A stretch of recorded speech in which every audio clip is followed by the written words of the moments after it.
Dear students, मैं doctor Archana Tiwari, SPC government college Ajmer. आज हम जो टॉपिक डिस्कस करने जा रहे हैं वो है कोऑर्डिनेशन, मीनिंग एंड डेफिनेशन, यानी कि समन्वय, अर्थ एवं परिभाषा।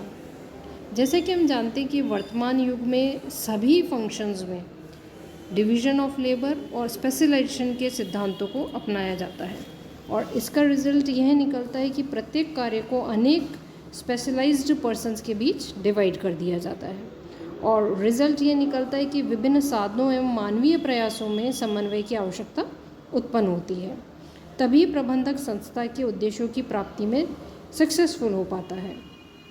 इस संदर्भ में हम समन्वय में उन सभी प्रयासों को सम्मिलित करते हैं जिनके द्वारा किसी संस्था के सभी व्यक्तिगत एवं सामूहिक प्रयासों में एक रूपता या समरूपता स्थापित की जाती है ताकि अधिकतम कुशलता के साथ संस्था के उद्देश्यों को प्राप्त किया जा सके। इसके लिए हम कुछ डेफिनेशंस भी देख सकते हैं।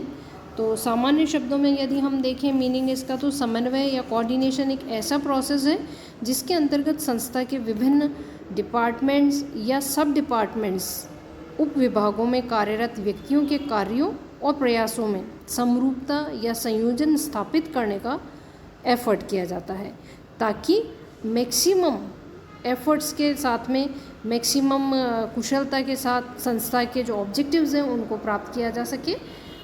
और यदि हम सहकारिता और इसमें अंतर देखें तो सहकारिता व्यक्तिगत रूप से एक दूसरे को सहायता करने की इच्छा है, जबकि समन्वय में सामूहिक प्रयास को भी सम्मिलित किया जा सकता है। तो समन्वय प्रबंध का एक कार्य नहीं है, ये प्रबंध का एक तत्व है। यह है सभी प्रबंधकीय कार्यों का नियोजन, संगठन, निर्देशन और नियंत्रण। तो डेफिनेशंस में हम इसकी देख सकते हैं। सबसे पहली डेफिनेशन लेते हैं आइवे टीड की। आइवे टीड के मतानुसार समन्वय किसी संगठन के विभिन्न संगठनों के कार्यों एवं शक्तियों में सुचारू संचालन का विश्वास दिलाने हेतु किया गया एक प्रयास है ताकि संगठन के लक्ष्यों को न्यूनतम विरोध तथा अधिकतम प्रभावी सहयोग के साथ प्राप्त किया जा सके।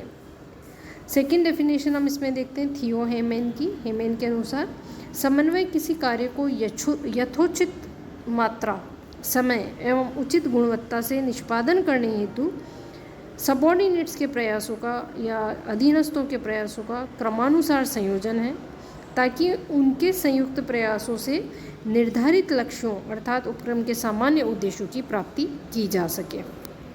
नेक्स्ट डेफिनेशन देते हैं मैकफार्लैंड की। According to McFarland, coordination is the process whereby an executive develops an orderly pattern of group effort among his subordinates and secures unity of action in the pursuit of common purpose. समन्वय एक प्रक्रिया है जिसके द्वारा एक अधिकारी अपने अधीनस्थों के सामूहिक प्रयासों से एक व्यवस्थित स्वरूप का विकास करता है और सामान्य उद्देश्यों की पूर्ति में क्रियाओं में समरूपता लाता है। इसी के साथ में हेनरी फ्योल की डेफिनेशन भी हम ले सकते हैं जिसमें कि एक संस्था के कार्य संचालन में सुविधा एवं सफलता प्राप्त करने के लिए सभी क्रियाओं में समरूपता लाना ही समन्वय है। To coordinate is to harmonise all the activities of a concern in order to facilitate working and its success. Next आता है कून्स एंड ओडोनेल की डेफिनेशन। समन्वय प्रबंध का सार तत्व है जो कि एक समूह के लक्ष्यों की प्राप्ति के लिए व्यक्तिगत प्रयासों में एक रूपता लाने के लिए किया जाता है। Coordination is the essence of management for the achievement of harmony of individual efforts toward the accomplishment of group goals. तो इस तरह से हम समन्वय एक ऐसी प्रक्रिया है जिसके अंतर्गत संस्था के विभिन्न विभागों एवं उप विभागों में कार्यरत व्यक्तियों के कार्यों एवं प्रयासों में समरूपता या संयोजन स्थापित करने का प्रयास किया जाता है ताकि अधिकतम कुशलता के साथ संस्था के उद्देश्यों को प्राप्त किया जा सके। या अन्य शब्दों में अगर हम देखें तो समन्वय एक ऐसा प्रोसेस है जिसके अंतर्गत संस्था में कार्यरत व्यक्तियों के प्रयासों में समरूपता, एकरूपता या क्रमबद्धता स्थापित करने का प्रयास किया जाता है ताकि संस्था के संसाधनों तथा मानवीय प्रयासों को अधिकतम कुशलता के साथ संस्था के उद्देश्यों की पूर्ति के लिए उपयोग किया जा सके। यदि हम इसके कैरेक्टरिस्टिक्स को देखें तो एक सतत प्रक्रिया है, मानवीय प्रयासों में समरूपता है, एकरूपता है, एक सार्वभौमिक प्रक्रिया हम इसे मान सकते हैं। यह प्रबंधकीय कार्यों का सार है। साथ ही साथ भौतिक संसाधनों और मानवीय प्रयासों में समन्वय स्थापित करने के लिए प्रबंधक नियोजन, संगठन, निर्देशन तथा नियंत्रण का कार्य करता है। समन्वय का उद्देश्य संस्था के उद्देश्यों को प्राप्त करना होता है। प्रबंधकीय दायित्व एवं जवाबदेही है जिसे सभी स्तरों के प्रबंधकों को निभाना ही पड़ता है। समन्वय स्वतः नहीं किया जाता है बल्कि प्रबंधक को ही करना पड़ता है।